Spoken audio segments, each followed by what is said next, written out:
Hi guys, and welcome again to my channel. So guys, in this video I'm going to be sharing things I wish I knew before coming to the UK for my masters. And guys, this video is going to be based on my personal views, opinions and experiences.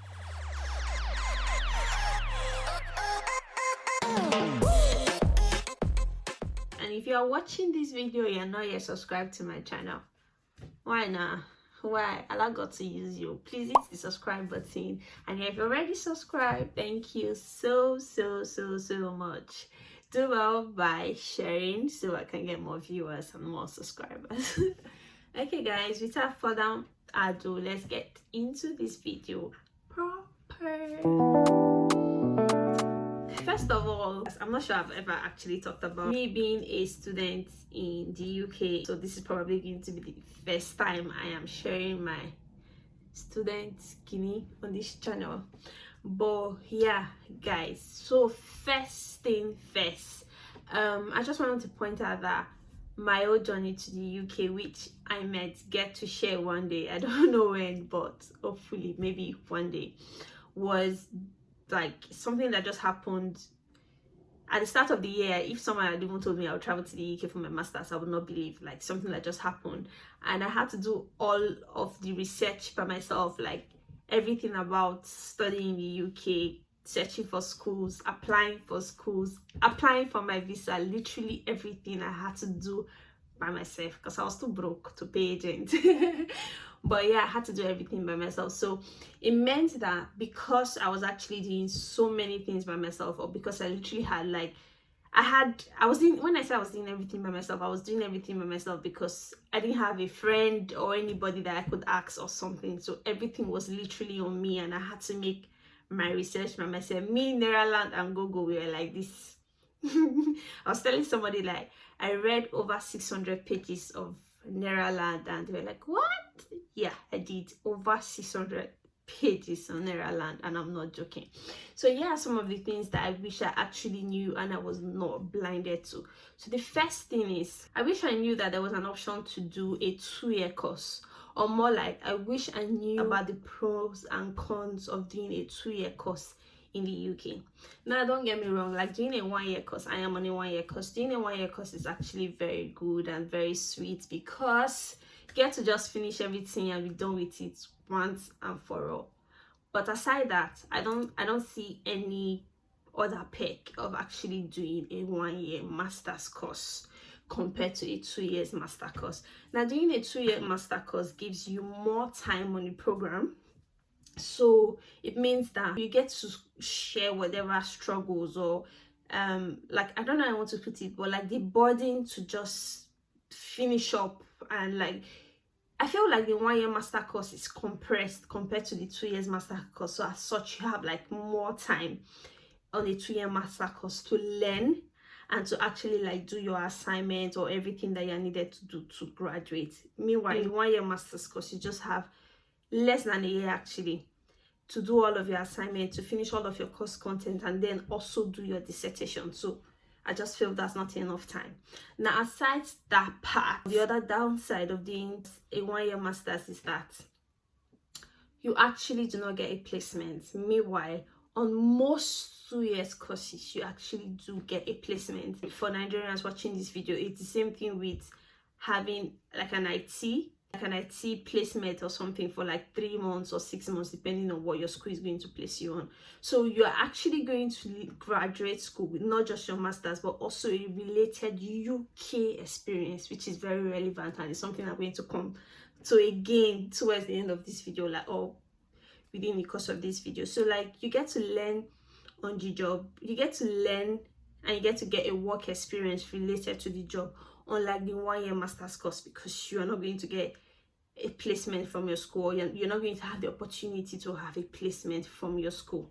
And then aside that, for so many people, the 2-year master course is also an advantage because they have more time to pay their school fees, especially for the fact that most UK schools do not charge you twice or double for a 2-year master's. Rather, what they do is they split what you're supposed to pay for a 1-year course and make you pay it for a 2-year course. So let's say your 1-year master's is £15,000. At the end of the day, if you're doing a 2-year course, you're not going to be spending £15,000 by times 2, which is £30,000. You're going to be doing 7,575, which is actually a cheaper option, because it means that if you're self-funded, or if you're responsible for financing your fundings, your UK funding studies, it means that the financial burden of struggling to pay your school fees within a year is going to be reduced. You have more time to actually like plan yourself and make adequate preparations towards your payments. So these are some of the benefits that the 2-year master course has over the 1-year master course. And to be honest, I really wish that I was aware of this. Like, I actually knew there was options for 2 years master course. I think I actually got, like, because I applied to so many schools and I got so many admissions, but I think that I actually got like a school that was actually 2 years. But what I was just thinking was, oh, I was going to be paying school fees twice. Why should I be doing that? And when I could just choose a course that I will pay school fees once, and in the space of a year I'll be done with my master. So, but I did not really think to confirm from my school if they were going to split the school fees into two, so I'll pay half this first year and pay half the second year. And I really wish I had this much understanding. So moving on, I spent so much time on this particular topic. So moving on, I wish that I was aware that it is important to actually confirm the duration of your course. Now, so many courses, so many 1-year courses, especially this is very relevant if you're doing a 1-year course. So many 1-year courses tell you that the course is a 1-year course, but not all courses are actually 1 year. So some courses are 11 months.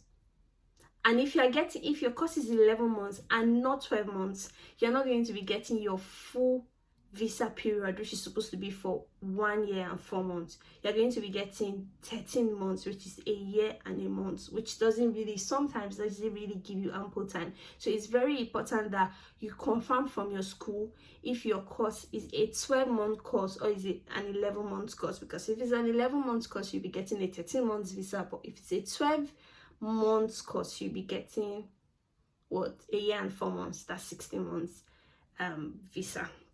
So it's very important to clarify that from your school.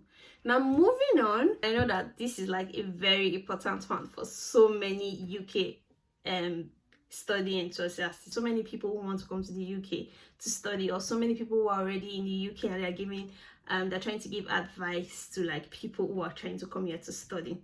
So this particular one I'm going to say is very important. It is very important to choose an in-demand course. Now, nobody actually cares about your degree. So nobody cares whether you have a BSc, whether you have a master's or a PhD, except for some really special roles that they actually need those academic qualifications. But generally, nobody cares.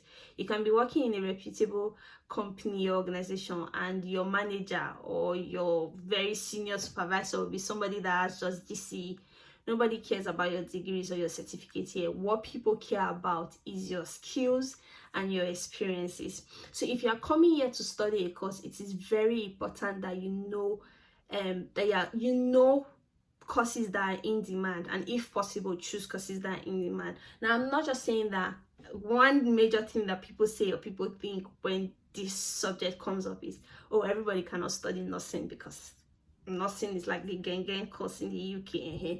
But so I'm not saying that give up whatever you're interested in or whatever you love just to come and study an in-demand course. But you do not want to come here and pay over £10,000 on average for school fees and then come here and see that you are finding it difficult to get a job just because you do not have a related experience, or just because your course is not an in-demand course. So whatever you are doing, make sure that you already have experience in your field, or that your course is an in-demand course, so that when you come here and you graduate, you're not going to struggle with getting a job. Now, there are so many people that did not have experience before coming here, or like very relevant experience before coming here, or did not study an in-demand course and they got good jobs. So don't see this and think that, oh, because you don't have relevant experience or because you're not studying an in-demand course, then you're doing nonsense. Don't make yourself feel bad. People's luck and grace is different, but it's just better if you have information. It's just better to have information so that you know what to do with that information. So that was why I just wanted to say that. So it's really important if people are aware of these things before like coming to the UK to study a particular course. Do you get me? You get, I mean, it's also important, and I felt like, okay, this particular one I actually knew about it because I personally researched about the city that I was going to choose before coming. But just to point it out there for people who are watching this and they're trying to like get ideas and like have convictions before they decide to move to this place, make sure that you are researching on the city that you're going to, whether it's a big city or it's a small city. So both of these group of cities, like, they have perks and downsides. So like there are some perks attached to coming to a big city, and then there are some perks attached to like going to a small city. And let me start with the big cities. So like comparing Lagos, people say London, comparing London, people say London is the Lagos of Nigeria. It's the Lagos of UK. Which one? Lagos of UK. Okay, but so like imagine if you are coming to school in London. Like, London is freaking expensive. Like, it's freaking, when I say freaking expensive, I don't stay in London. I've only visited London a few times, and like it was my first place of landing when I came to the UK. So, but just the short time I've been in London, my pocket feel like, you feel like make ding. So the short time, like, London is expensive, and that is very common with other big cities in the UK. Leeds, where I live in, Liverpool, Manchester, they are big cities and they are relatively expensive compared to smaller cities. But the good thing about these big cities is that you have more opportunities in terms of jobs or building relationships and networks, because it's bigger. I mean, so definitely there are more development and more opportunities in the cities. But it also means that cost of living and every other thing is very expensive. But coming to or going to smaller cities are cheaper to live in. Cost of living, transportation, feeding, everything is generally inexpensive or affordable to a large extent compared to the bigger cities. But the issue is that sometimes you might not really have plenty jobs in the city, so you might have to like travel to the bigger cities for jobs or things like that. So those are some of the things that you should consider. I actually did have an idea of this before I came here, so yeah, that is important for you to know too if you are planning on coming to the UK. And then this one I want to say is me. I'm dragging myself, like I'm pulling my wig, I'm dragging myself by my cheap wig. My wig is not cheap, but I'm dragging myself. This one I'm saying, guys, come to the UK with your partner. If it's possible, please. Come to the UK with your partner. If it's possible, please. It's my advice to you. And I wish I knew this one, but I didn't know. Like, on a more serious note, like, I used to read people just talk about it generally, but I was just like, But guys, I wish I knew the importance of coming to the UK with your partner. See, there are days that it will hold you strong for neck, like the whole stress of moving to a new city, being alone, trying to get your life together, managing school and work and everything together. Sometimes it's just really good when if you have somebody who like relates to your struggles and can like comfort you, because you can't even make quality friendships here. Like, I'm not speaking for everybody, I'm speaking for myself. It just feels like everybody's trying to get their life together. Everybody's like, no way to carry me come here. Like, everybody's just gingered, like everybody's just trying to hustle and things like this. Nobody has your time. If you complain, they will knock you. Like, nobody you they suffer, nobody you the thing they choke, or like, you get, like, so everybody's, so it's, if you have somebody, like you have your partner who can comfort you, or you've had a very stressful day, especially when cold don't knock you, like you had like a shift that was very you've gone for like a 20-hour shift or an 18-hour shift, and you're coming back and it's very cold and you're wearing your coat jacket. It's still not like helping you with anything, but you know that, oh, you're going home to somebody that can tell you it's going to be okay. like it's different, so it's not the same thing. No. And minus having that person that you can share your emotions or your struggles with. Aside that, the fact that when you have your partner, you can share bills and responsibility. It just really reduces the stress on you. It just really, because coming here alone and being here alone, when you're even trying to explain it to your friends and family, nobody can actually relate to your struggle, except like they're just really soft towards you. Everybody just needs to be like, oh, you're in the abroad, you're there, you cannot complain. I cannot literally complain to anybody. But having your partner, and again, it's not just about having somebody that you can complain to or you can rant with. But if you have your partner here and you're a student, as a student, you're only allowed to work part-time. But if you have your partner can work full-time. So it means that you're going to get more money, like from him or her working full-time. You're going to get more money to spend on your bills, because the bills here are crazy. They are choking. They're the key. They cause depression. But like, yeah, so you can have like more money from your partner working to set off your bills, your school fees, if you still have school fees remaining to pay, your rent and things like that, rather than that responsibility just being on one person who is even working part-time or who is trying to manage school and work together. Do you understand? So it's very, very, very, I cannot stretch this one enough. Like, I wish I can. If there's anything I really, really, really wish for, is that I came here with my partner. That's the only thing. But I know that God will do it. God will do it. Lastly, these two things, guys, it's not about things related to things that I wish I knew before coming to do my masters. But this one is things I wish I knew before coming to the UK. Gone. One, guys, I not carry Nigeria food. I came here my first 1 month plus. Oh, it's only God that helped me. It's only God in heaven that helped his daughter. If you are coming here, don't go and do you want to pack clothes. I don't want to say you don't need clothes, because you told me I didn't need clothes and I needed clothes. I needed clothes. So I don't want to say you don't need clothes. I use the space in my luggage to pack makeup, which I do not regret, but I wish I'd paid for an extra luggage just to carry food. Guys, if possible, bring as much Niger food as you can, because even if I eventually found where to start buying Niger food, but it's freaking expensive. You guys can imagine about fufu for £2. See, today, like, I love fufu too much. Please don't drag me. I'm a fine girl that I still eat fufu. But today, I used to think about it. I'll go and buy fufu for £2.